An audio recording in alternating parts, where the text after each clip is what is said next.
लालदास जी महाराज की जय। बोले भक्त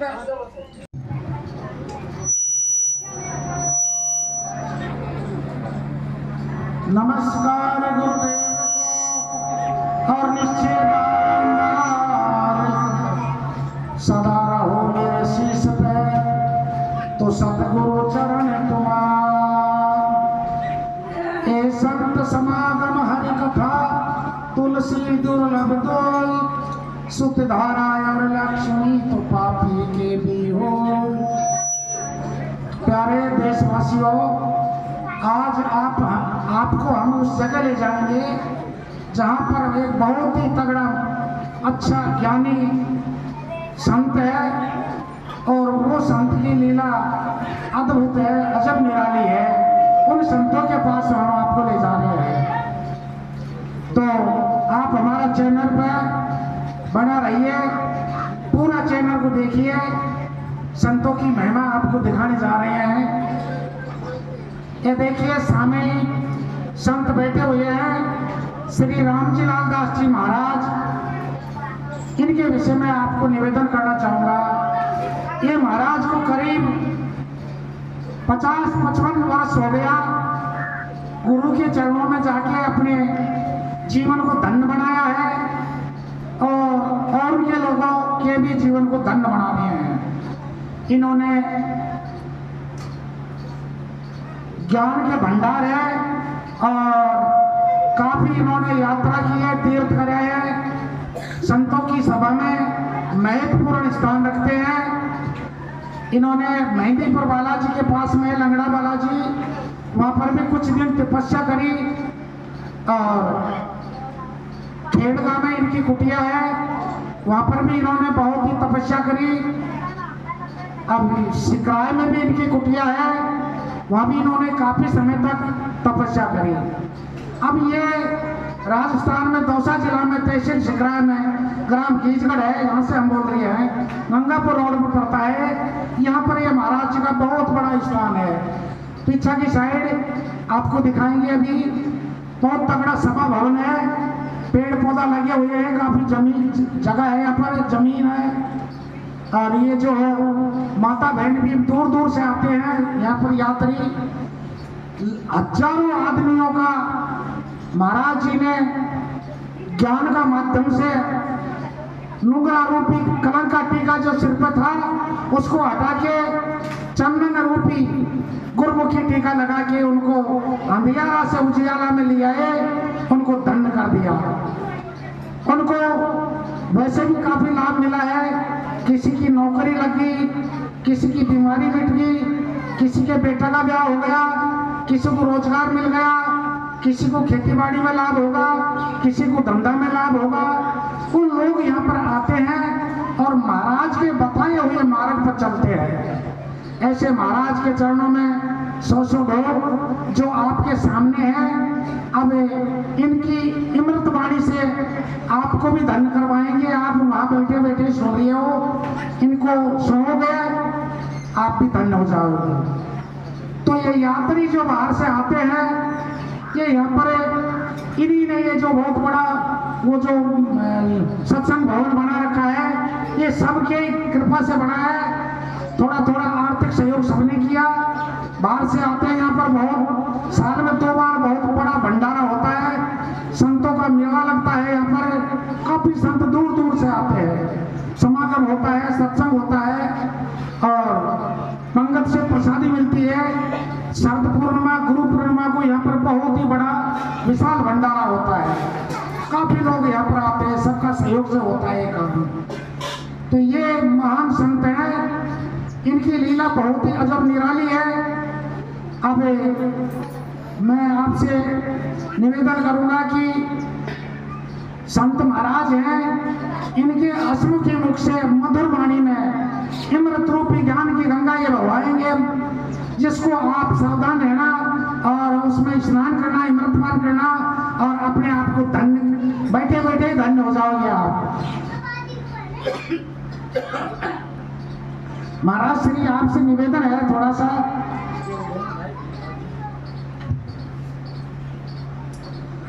आप आपको महाराज जी कितने दिन होगा गुरुचरणों में गए हुए? 52 साल, करीब 52 साल होगी। यार लोगों को 52 साल हो गए महाराज जी को चरणों में जाते हुए।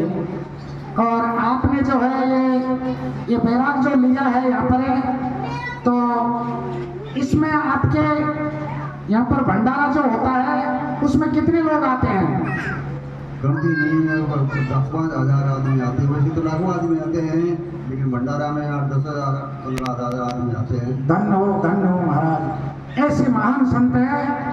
अब इनकी से एक निवेदन करूंगा, जो आप सब चाहते हैं वही मैं पूछना चाहता हूँ महाराज जी से।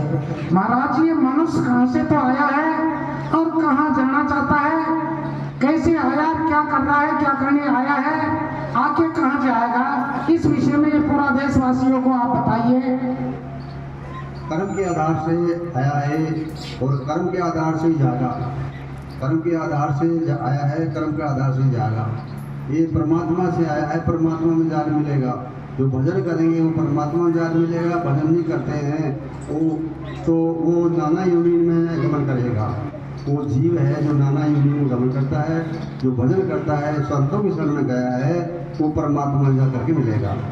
जैसे समुद्र का पानी समुद्र में जान मिलता है, इसी प्रकार से वो मजार मिलेगा। अच्छा, बहुत अच्छी बात बताई। देखिए महाराज जी ने क्या बताया आपको, बहुत ही अमूल्य बात आपको बता दी है। तो महाराज जी, अब एक निवेदन और है, अब हमको क्या करना चाहिए? व्यवहार सदा तक यथार्थ तक माता पिता की जो शरीर बना है, 2 भाग से बना है। शरीर माता पिता के द्वारा बना गया है, तो जीव आत्मा परमात्मा का टुकड़ा है। तो माता पिता की सेवा करनी चाहिए अत्यंत। जो कि शरीर बना है, जिसमें बैठे हुए हैं हम, ये जीव आत्मा बैठा हुआ है, तो प्रथम नंबर माता पिता की सेवा करनी चाहिए। दूसरा संतों की सेवा करनी चाहिए। संतों के वचन को आचमन करना चाहिए, सुनना चाहिए। एक शरीर का धर्म, जीव आत्मा का धर्म है। परमात्मा के भजन करना चाहिए। परमात्मा का रास्ता संत बताते हैं, उसी रास्ता में गुजरना चाहिए, तो परमात्मा की प्राप्ति हो जाएगी। जीव आत्मा परमात्मा का टुकड़ा है, और ये शरीर जो बना है माता पिता के द्वारा बना है। तो माता पिता की सेवा करके, संतों की सेवा करके वो धन बना लेना चाहिए। धन्य हो महाराज जी, धन्य हो।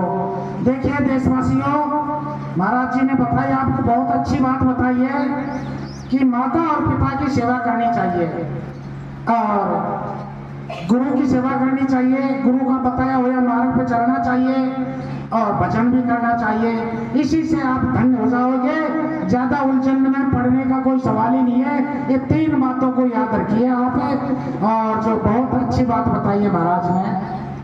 अब इसी के साथ मैं एक संत और है हमारे पास में, थोड़ा सा इनसे भी पूछ लेता हूँ मैं। हाँ महाराज जी, और बताइए। 3 बात का पता लगाना चाहिए हमको कि हम कहाँ से आए हैं और कहाँ जाएंगे और क्या करना है। परमात्मा क्या है, जगत क्या है, हम कौन हैं। 3 बात को भली भांति जान गए तो वो धन्य हो गए। जानना किसको? अपने आप को जानना है। अपने आप को जानेगा तो सबको जान गए। परमात्मा क्या है, जगत क्या है, मैं कौन हूँ। ये 3 बात भली भांति जानना है, इसीलिए बताया संतों ने। तो अपने आप को जानना है। अपने आप को जान के मैं कौन हूँ, कहाँ से आया हूँ और कहाँ जाऊँगा, ये अभी खोज लगा ले। कहाँ से आया हूँ, कहाँ जाऊँगा और मैं हूँ कौन। 3 बात का पता लगाना है। थोड़ा सा बता दीजिए आप महाराज, शरीर छोड़ने के बाद में कहाँ जाएंगे और कैसे जाएंगे, पुनः कैसे आ सकते हैं? फिर जात की बीज वासना अंतकरण में है, वो वहीं जाएगा। पता है, भक्ति बीज पलटे नहीं बीते जो अनंत है, और ऊंच नीच घर जन्म ले हो संत का संत। भक्ति बीज पलटे नहीं, जैसी जो वासना है वो वहीं जाएगा। भक्ति का बीज नहीं पलटता। भक्ति बीज पलटे नहीं बीते जो अनंत है, और ऊंच नीच घर जन्म ले हो संत का संत। ये वासना रूपी बीज है, ये पुनर्जन्म होता है। वासना रूपी बीज ज्ञान रूपी अग्नि में दाह होगा तो जन्म मरण खत्म है। उसको कहते हैं मोक्ष। मुक्ति 4 प्रकार की होती है, और मोक्ष एक होती है जो शरीर समेत होती है, जीते जी होती है। मरे के बाद कुछ नहीं है, शरीर छोड़ने के बाद में कुछ नहीं है, ये जीते जी होती है, उसको कहते हैं मोक्ष। मुक्ति 4 होती है, शरीर छोड़ करके जितने शुभ कर्म करे वो सुख भोग करके उसी आना पड़ेगा, यहीं आना पड़ेगा, नाना योनि में गमन करना पड़ेगा। इसलिए वासना रूप बीज है, ये जन्म होता है, पुनर्जन्म वासना से होता है। वासना मिट गई तो जन्म में कुछ नहीं है, अजर अविनाशी है। ऐसा हमको निश्चय करना है तो कल्याण हो गया जीव। धन्यवाद महाराज, आपको बहुत बहुत है। तो दोबारा मान लो पुनः यदि मनुष्य देह कोई चाहता है तो वो मिल सकती है क्या? हाँ, बताए भक्ति बीज पलटे नहीं। अगर एक संतों का शब्द, महापुरुष के शब्द एक अंतगण में जम गए हैं न, तो और योनि में जमा जो किचरी आई में ले आए हो, मनुष्य योनि में ले आए हो। अगर एक अंतगण में बीज जम गए हो तो उनसे शब्द रूपी बीज जम गए तो और योनि में पहुंचा पाते, मनुष्य योनि में ले आओ। और जो शब्द नहीं जमे तो नाना योनि में गमन करना है, जिसको 84 बताया है। 84 बताया है, 4 कान का नाम 84 है। अंडज कान, पंडज कान, वजुज कान, सुदज कान, इसका नाम 84 है। ये विशेष मोटी बात है, मनी बात है वारी की। कैसे है 84 किसको कहते हैं कि 9 लाख जल का जीव है, 10 लाख पक्षी जान, 11 गुरु कीट है, 30 लाख सत्यारी जान, 4 लाख मनुष्य होनी है। इसको 84 बताया है संतों ने। 84 योनि, 84 खान, 84 नाम दुख का है, इसलिए बताया है। तो ये नाना योनि में गमन करता है कर्म के आधार से, और बीज वासना करके तो अजर अविनाशी है। ये शरीर का परिवर्तनशील होता है और ये जीव आत्मा का परिवर्तनशील नहीं होता। न्यूकन आत्मा न्यूकन हुई है, इसको अखंड गया अजर कहते हैं, अखंड अजर कहते हैं, अब अविनाशी कहते हैं इसको। इसी शरीर का परिवर्तन होता है। धन्यवाद महाराज। लेकिन थोड़ा सा बहुत अच्छी बात बताई, थोड़ा सा एक और बता दो आप। ये जो मन है, ये मन रुकता नहीं है इंसान का, इसको रोकने के लिए क्या विधि है? जैसे एक हाथी होता है, अंकुश से रुकता है। वो एक लोहा की कील होती है बुलंदी की, तो बुद्धि में लगाते हैं। तो हाथी बताया है मन को, मन रूपी हाथी अंकुश रूपी अंकुश से रुक डरता है। तो ये हाथी की उपमा दी गई मन को, एक गुरु के शब्द से रुक सकता है और कोई उपाय को नहीं आती। मन है गुरु के शब्द से रुक सकता है। अब पहले मन को जाना चाहिए, मन क्या है। रुकेगा तो जब पहले हम जानेंगे तब रुकेगा। तो मन को बताया गया है, संतों ने निश्चय किया है कि भाई रजोगुण की 5 कर्मेंद्रिय हैं, रजोगुण की 5 कर्मेंद्रिय हैं, और तमोगुण के 5 विषय हैं, और 5 ज्ञान इंद्रिय के 5 वो है जो इसी प्रकार से 25 प्रकृति 40 किलो का मन बना गया है। इसको कहते हैं मन। 40 किलो का मन होता है, तो 5 कर्मेंद्रिय रजोगुण की और 5 ज्ञान इंद्रिय वही है सत्वगुण की, और 5 तमोगुण के 5 विषय है। 15 और 25 40 किलो का मन बना गया है। तो पहले हम मन को जानेंगे।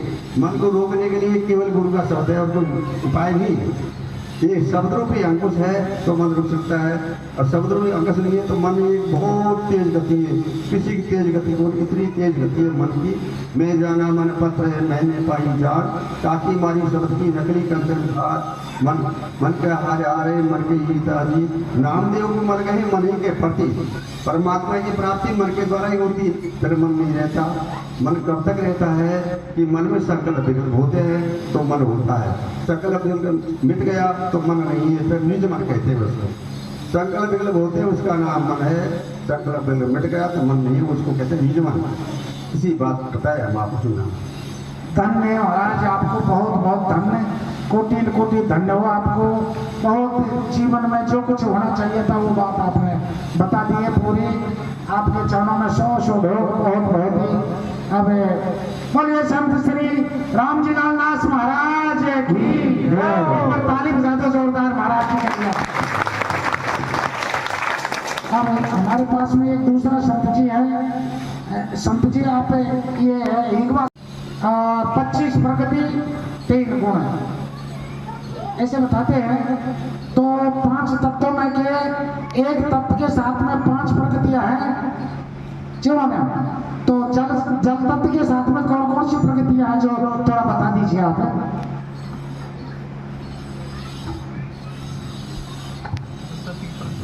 जल तत्व की बता धन्य, कोई बात नहीं, ध्यान पर नहीं है। और दूसरी बात मुझे कहेंगे महाराज जी को तो थोड़ा सा धन्य। देखो 5 तत्व के 25 प्रकृति, परंतु हमको आकाश तत्व की प्रकृति अच्छी तरह जाननी है। आकाश की प्रकृति को अच्छे से जान करके और हमारे ऊपर ढालनी है। आकाश की धरती काम, क्रोध, मद, लोभ और मोह, ये 5 प्रकृति को अच्छी तरह भली भांति जान करके अपने ऊपर डालिए। काम सता रहा है तो कहा की प्रकृति आकाश की, क्रोध सता रहा तो आकाश की प्रकृति है, मोह सता रहा तो आकाश की प्रकृति है, लोभ सता रहा तो आकाश की प्रकृति है। ऐसे हमको 5 तत्व की 25 प्रकृति को जानना है। असल काम की आकाश की प्रकृति को जानना है। अब 5 प्रकृति आकाश तत्व की 5 प्रकृति होती है तो एक प्रकृति उनमें गई, 5 उनमें एक ही रहती है, इसमें एक ही रहती है आकाश तत्व में। एक काम ले लो, क्रोध ले लो, इसी प्रकार से 25 प्रकृति है। तो ये आकाश की प्रकृति हमको जाननी है और प्रकृति से तो कोई काम नहीं है। काम तो है लेकिन इतने काम नहीं है। हमको आकाश की प्रकृति जानना है। क्रोध सदा जानने का आकाश की प्रकृति है। पहले तत्वों को जानेगा। तत्वों को, आकाश तत्व को हम नाक की डांडी से उतार सकते हैं। अगर भागे ध्यान लगा लो, दोनों कानों का, दोनों आंखों का ध्यान लगा लो नाक की। जब यहाँ आकाश तत्व कैसा है कि नीला श्याम रंग है, जब श्याम रंग हमारे नाच का डांडी आ रहा है तो हमारे लिए आकाश तत्व आ रहा है। आकाश तत्व आ रहा है। वायु तत्व कहते हैं हवा को। जब हरा रंग आ रहा है नाक की डांडी पर तो जानने को वायु तत्व आ रहा है। और तेज लाल रंग आ रहा है तो जानने अग्नि तत्व आ रहा है। और पीला रंग जानने तो पृथ्वी तत्व आ रहा है। और जल का रंग सफेद है, सफेद तत्व जा रहा है तो जानने की जल तत्व है। ऐसे हमको पहले तत्वों को जानना पड़ेगा। जगह बाद में प्रकृति पहुँचेंगे तो प्रकृति में ज़्यादा पावर नहीं करना, ज़्यादा परिश्रम नहीं होना। आकाश की प्रकृति को जानना है हमको। आकाश की प्रकृति भली बात जान ये नुकसानदायक है।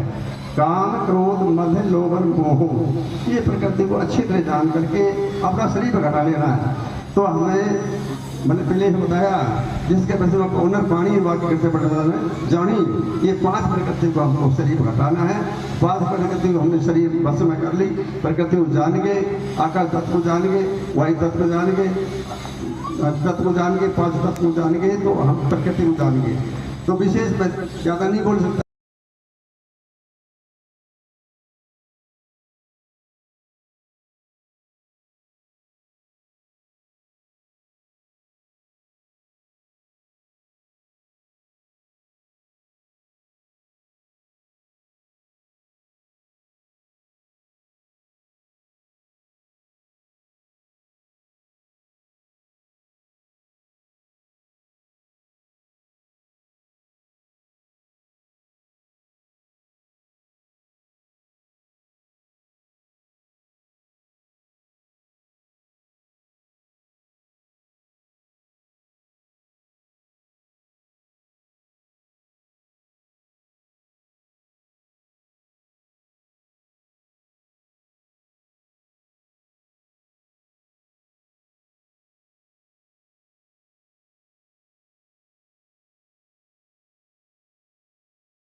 मंत्र मूलम महावाक्य मोक्ष मूलम गुरु कृपा अखंड मंडलाकार व्यापम तत्पदम तत्व दर्शी तस्मै श्री गुरु नमे नमे।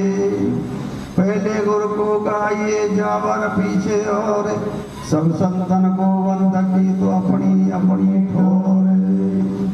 प्रेम बराबर कुछ नहीं, प्रेम बराबर योग, प्रेम से पावे सतगुरु लगावे ठोरे। सबसे प्रेम करो मेरे भाई, जैसे जगया पड़ो जाइयो। सबसे प्रेम करो मेरे भाई, जैसे जगया पड़ो जाइयो। सबसे प्रेम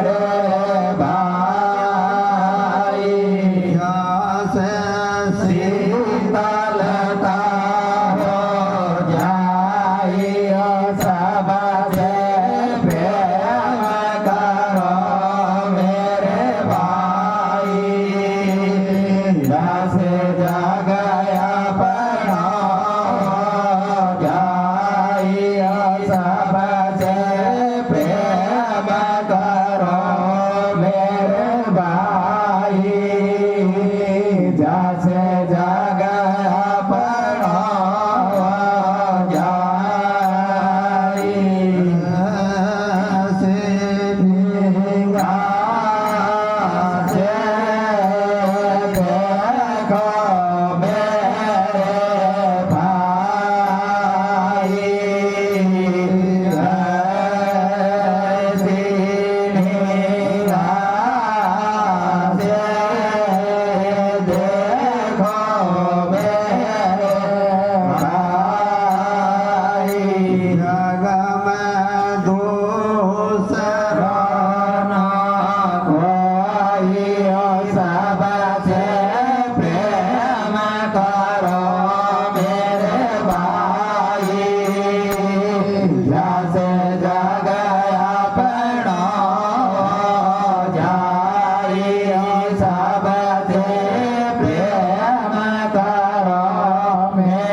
जासे